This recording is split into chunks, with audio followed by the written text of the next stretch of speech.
Hello guys, Nardino TV again and we are back again with another video. Nandito na naman tayo sa isang daddy duties, no? Magsusundo na naman ako ng mga anak ko. Okay? So, today is Wednesday, no? May hangover pa tayo guys doon sa announcement ni Prime Minister Justin Trudeau, no? Yung kanyang pagre-resign, di ba? So, hanggang ngayon, nag-iisip pa rin ako, no? Ano kaya yung mga possible pa na nangyari, no? Na-share naman natin dun sa ating video na possible na it's a majority decision na rin, no? Na kailangan niya na mag-step down, di ba? Pero, kung titingnan natin, ano yung mga possible pa na mga reason, di ba? Bukod sa possible na hindi na nagtutugma yung kanilang mga ideology. Sabi nga nung isang friend natin dito sa YouTube, di ba? Ano pa kaya yung mga ibang mga rason na nagpa-decide sa kanya na it's really high time na talagang mag-resign na siya, no? Bakit biglang nag-shift, no? After 9 long years sa panunungkulan, si Justin Trudeau, naisip niya na mag-resign na. Kailangan nating maintindihan, kailangan din natin malaman ano yung mga possible na reason at kung ano pa yung ibang mga nangyayari dito sa Canada. Of course, kasi dito na tayo nakatira, no? Kaya ako guys, I am kinda, kahit pa paano, no? Researching, watching videos, diba? Para maintindihan ko din, no? So, meron ako nakita kanina na napakagandang video na gusto kong i-share sa inyo, no? Na could be, no? Could be one of the reason kung bakit din naisipan na rin niya mag-resign, no? Ayun guys, so we are back again. So, nandito na tayo ngayon sa bahay, no? So, nandito na tayo sa Batcave natin ulit. At i-discuss nga natin guys, yung sinabi ko nga sa inyo kanina, no? Yung mga ginagawa kong pag-aaral at research din dun sa mga nangyayari talaga dito sa Canada.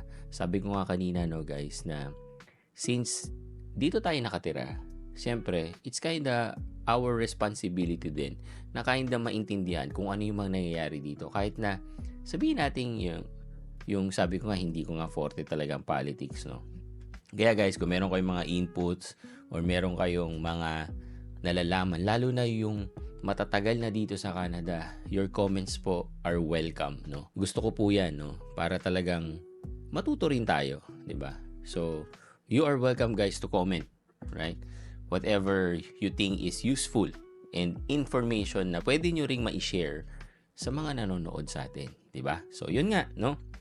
So, habang ako ay nagre-research, meron akong nakitang isang very interesting na video, no? Na sabi ko, possible kaya na reason to kung bakit din biglang nag-resign din si Justin Trudeau, no? So, pwede siguro, no?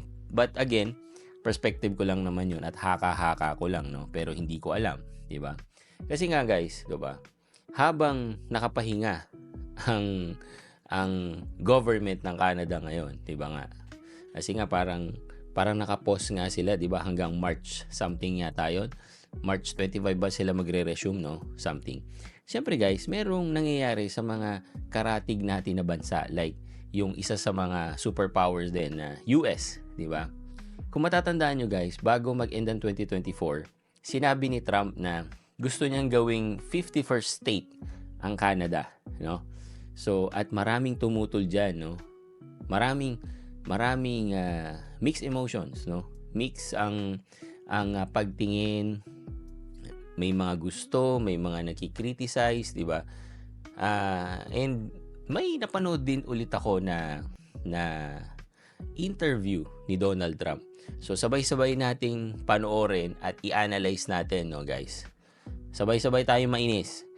Lalo na siguro yung mga citizen na dito sa Canada at saka yung mga permanent resident din. Kasi, para sa akin, no, kung nasa puso mo ang pagiging Canadian, siyempre, medyo nakaka-insulto nga naman yun, no? So that the products on our stores will once again be stamped with those beautiful words, made in the USA. And we are not treated well, as you know, by Canada. Canada is subsidized to the tune of about $200 billion a year, plus other things. They don't essentially have a military. They have a very small military. They rely on our military. It's all fine, but, you know, they got to pay for that.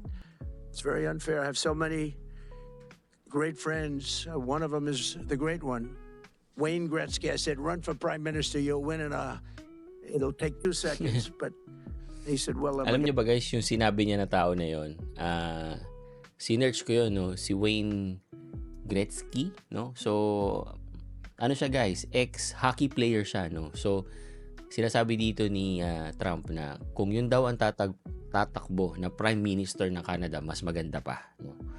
Another insult, no?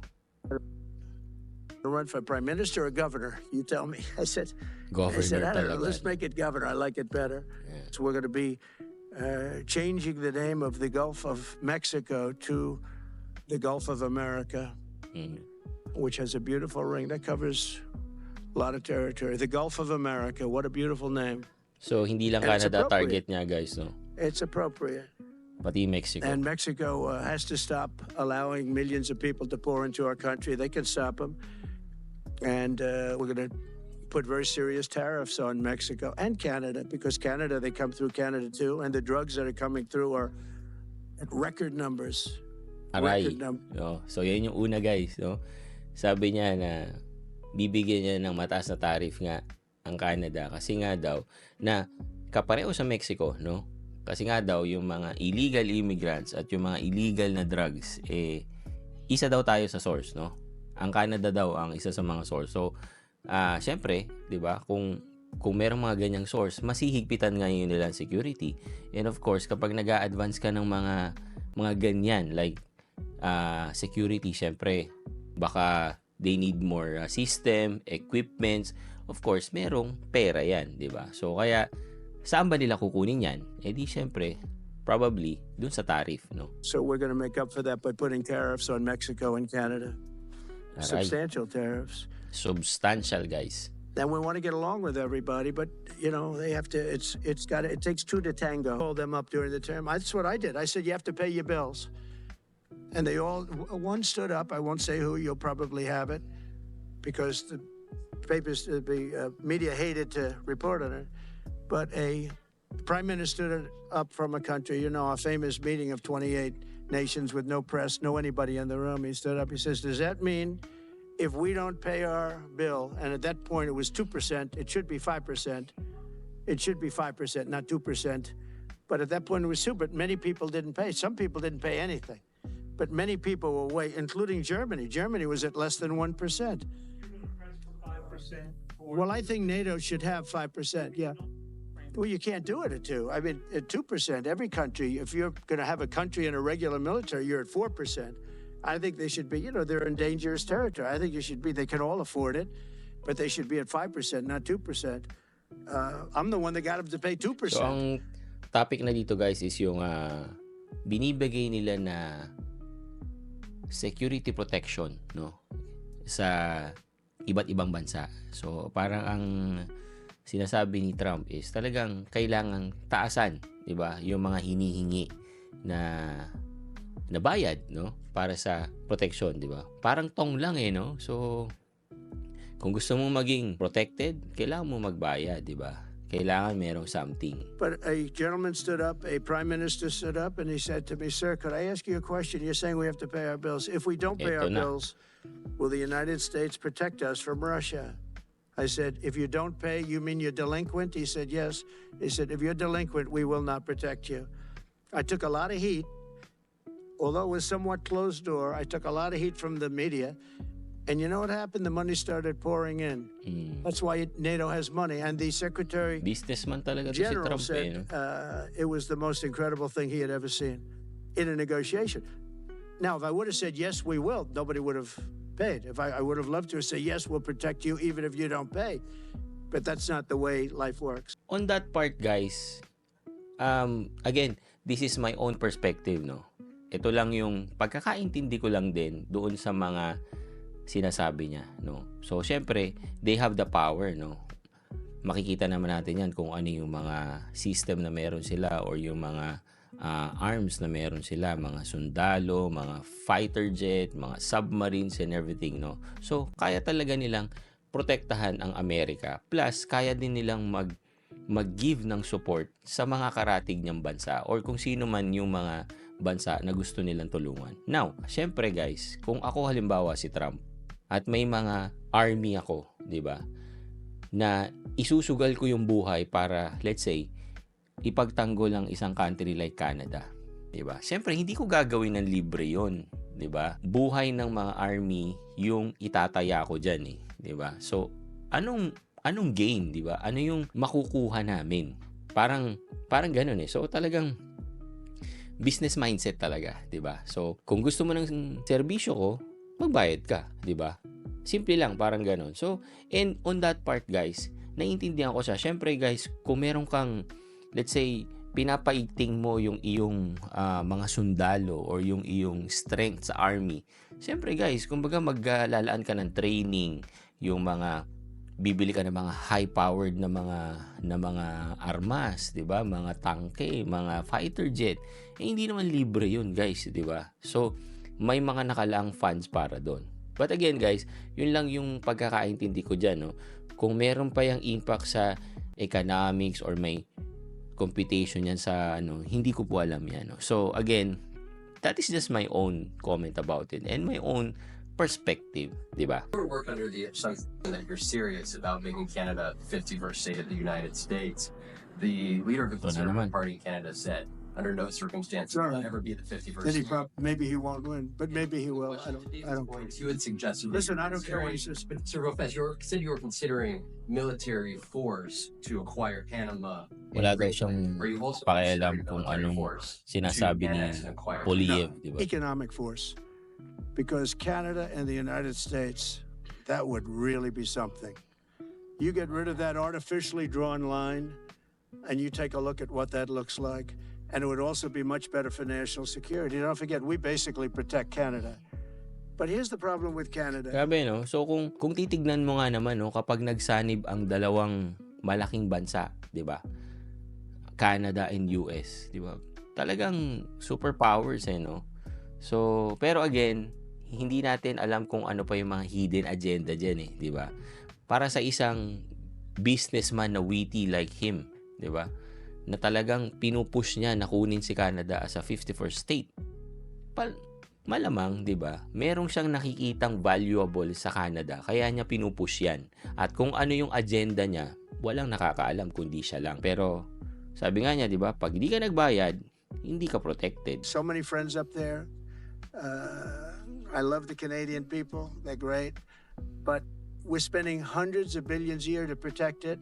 We're spending hundreds of billions a year to take care of Canada. We lose in trade deficits. We're losing massive. Wow. We don't need their. Talaga ba, guys, na US is the one protecting Canada? Wala pa sa mga matatagal na po dito, no?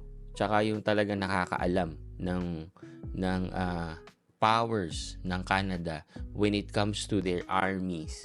Talaga ba, guys, na nakarely ang security ng Canada sa US? Kung gano'n ang lagay, di ba parang napakalungkot nun para sa isang namumuhay dito sa Canada na umaasa tayo ng proteksyon sa ibang bansa. Bakit hindi tayo makapag-build ng sarili nating army? Sa laki ng Canada tsaka sa resources ng Canada, hindi ba kaya? You know, they make 20% of our cars. We don't need that. I'd rather make them in Detroit. We don't need the cars. We don't need their lumber. We have massive fields of lumber. We don't need their lumber. Hindi daw kailangan ng US ng resources. Because stupid people put, restrictions on, but I can do that with an executive order. We don't need anything they have. We don't need their dairy products. We have more than they have. We don't need anything. So why are we losing $200 billion a year and more to protect Canada? And I said that to, as I called him, Governor Trudeau. I said, listen, what would happen? Talagang kiniklaim niya na talaga na 51st state niya ang Canada, no? Kasi ang tawag niya na kay Justin is governor, di ba? Hindi prime minister, guys. No, I said, listen, what would happen if we didn't subsidize you, if we didn't, because we give them a lot of money. We help them. As an example, we're buying icebreakers and Canada wants to join us in the buying of icebreakers. I said, we don't really want to have a partner in the buying of icebreakers. We don't need a partner. But no right. Nope. No right. Here's what we have. We have a right not to help them with their financial difficulties because we owe $36 trillion still. We're going to start knocking it out pretty fast, but we're going to be able to do it because of energy and other things. But no right. No right. But why are we supporting a country 200 billion plus a year? Our military is at their disposal. All of these other things. They should be a state. That's why I told Trudeau when he came down. Grabe, I said, no? what would So, sabi nga niya, di ba, bakit ko bibigyan ng proteksyon ang isang bansa na hindi naman sa akin, di ba? Yun yung point ni Trump, no, na parang sa kanya, kung gusto mong protektahan kita ng libre, bakit hindi ka na lang mag-join sa country ko as my 51st state? Parang ganon, di ba? Yun yung kanyang guys, nilalaban, di ba? happen if we didn't do it? He said Canada would dissolve. Canada wouldn't be able to function if we didn't take their 20% of our car market. They send us hundreds of thousands of cars. They make a lot of money with that. They send us a lot of other things that we don't need. We don't need their cars. We don't need the other products. We don't need their milk. We got a lot of milk. We got a lot of everything. And we don't need any of it. So I said to him, well, why are we doing it? He said, I don't really know. He was unable to answer the question. Aray, But I can answer it. We're doing it because of habit. grabe. And we're doing it because we like our neighbors. And we've been good neighbors. But we can't do it forever. And it's a tremendous amount of money. And why should we have a $200 billion deficit and add on to that many, many other things that we give them in terms of subsidy? Pera And I said, talaga that's no? okay to have if you're a state. But if you're another country, we don't want to have it. We're not going to have it with European Union either. European Union, we have a trade deficit of $350 billion. They don't take our cars. They don't take our farm product. They don't take anything. And so we're not going to have it with them either. Kung makikita nyo guys, no, grabe siya mang ipit no. So parang nga sa kanya, tataasan ko yung tariff mo kasi nga pinoprotektahan kita Kumbaga, ni-utilize mo yung aking resources, which is yung kanyang army, 'di ba? Na nasabi nga niya, ready at Canada's disposal, 'di ba? So anytime na kailanganin ng Canada ng proteksyon ng army, ibibigay ng US. But of course, for a cause. Businessman talaga no? Pero ang sabi niya, kung ayaw mo magbayad, okay lang din naman. Pero kailangan maging 51st state ka ng US. 'Di ba? Again, hindi ko alam kung totoo yung sinabi niya na tinanong daw niya si Justin na paano kung hindi kita bigyan ng proteksyon, 'di ba? Anong mangyayari sa Canada? My God, ang sagot ni Justin Trudeau is hindi makakapag-function ang Canada at madidissolve ang Canada. Just imagine that na yung leader mo or yung prime minister ng country kung nasan ka, sabihin na hindi makakapag-function ang Canada without the help of other country. Bakit hindi kayang tumayo sa sariling paa ng Canada? Iba yung feeling siguro ni Justin habang sinasabi yun. No? Kasi parang kung ako yung leader na aminin ko na wala akong magagawa kapag hindi mo ko tinulungan. Kumbaga, hawak mo ko sa liig. Parang gano'n. Ang hirap nun, guys. No? Ang hirap sikmurain nun. Ang hirap tanggapin. Tapos, guys, ang sabi pa niya, di ba, hindi daw niya kailangan yung mga resources ng Canada. Like yung sasakyan, yung dairy products, yung milk and everything. So, kumbaga, hindi namin yan kailangan, pero nagbibigay kami sa inyo ng suporta, 'di ba? So ngayon, kung hindi naman namin kailangan yung mga binibigay nyo sa amin, so bakit pa namin kayo pinoprotektahan or bakit pa namin kayo sinusuportahan? At ang sagot daw ni Justin, hindi ko alam talaga kung totoo, no? Ang sagot ni Justin ay hindi ko alam, 'di ba? So guys, talagang 'di ba, kung ikaw yung mamamayan ng Canada at maririnig mong ganun yung leader mo Ano mararamdaman nyo, guys? So, yan yung isang nakita ko na clip, no? Yan yung tirada ni Trump, 'di ba? Yung sa next na video natin, guys, kasi medyo mahaba na to, no? Yung sa next na video natin, guys, ipapakita ko naman sa inyo doon yung sagot naman ng mga liberals or ng, kampo ni Justin, 'di ba? Doon sa mga yung mga sinasabi ni Trump. And also, guys, ipapakita ko rin sa inyo yung isang magandang clip na paano naman i-handle daw ni yung matinding kalaban ni Justin Trudeau, yung leader naman ng conservative na si Poilievre, right? So, sa susunod na natin yan na guys, sa susunod na natin yan na vlog, no? Pag-uusapan natin yan. Okay? So, I hope, guys, natuto kayo kasama ko, no? Habang inaaral natin yung mga vital information na kailangan nating matutunan dito sa Canada. Lalo na, guys, kung kayo ay citizen or permanent resident dito sa Canada na baguhan na katulad ko. Thank you again for watching, guys, and see you again on my next video. Peace!